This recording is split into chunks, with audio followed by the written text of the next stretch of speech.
Hello everyone, welcome to my channel.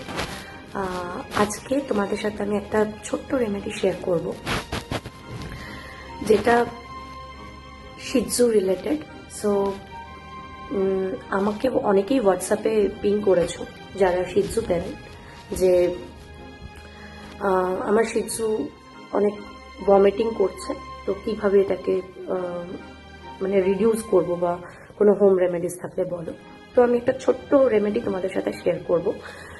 আমার ক্ষেত্রে, মানে আমার শিজুর ক্ষেত্রে এটা খুব মিরাকেলের মতন কাজ করেছে, তো তোমরাও ট্রাই করে দেখতে পারো। সো চলো টাইম ওয়েস্ট না করে আমি রেমেডিটা তোমাদের সাথে শেয়ার করি। সেটা হচ্ছে যে একটা কোনো পাত্রে একটু জল নেবে, ছোট ছোট বোনলেস চিকেন নেবে, আর তার সাথে অ্যাড করবে 5 থেকে 6টা পুদিনা লিভস।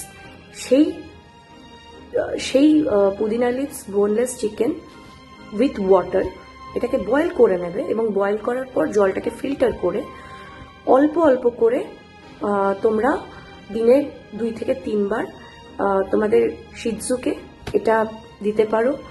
এবং আমার শিজু, ওর বয়স 7 বছর, তো ওর ভীষণভাবে ভমিটিং টেন্ডেন্সি আছে। মেনলি যখন ওকে আমরা ডিওয়ার্মিং করি, বা যখন ওকে ভ্যাকসিনেশন করা হয়, যেটা বছরে একবার করে, বা তাছাড়া ধরো ওর ব্লোটিং স্টোম্যাক, বা ধরো গ্যাস ফর্ম করেছে, খেতে চাইছে না, তখন এই জিনিসটা ওকে আমরা খাওয়াই, এবং ও এটা তো ভীষণ হ্যাপিলি খেয়ে নেয়, বিকজ ও বুঝতে পারে না পুদিনা লিভস আছে। তাই জন্য এটা চিকেনের সাথে বয়েল করা, বোনলেস চিকেন, সেটা কিন্তু মাথায় রেখো, কারণ উইথ বোন চিকেন কখনোই পেটদের দেবে না, বিকজ এটা ডক্টর রেকমেন্ড করে না।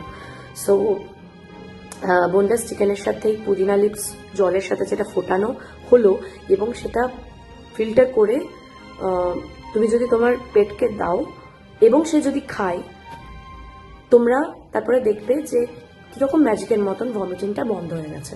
আমার শিজুর ক্ষেত্রে কিন্তু এটা ভীষণভাবে কাজ করেছে এবং করে।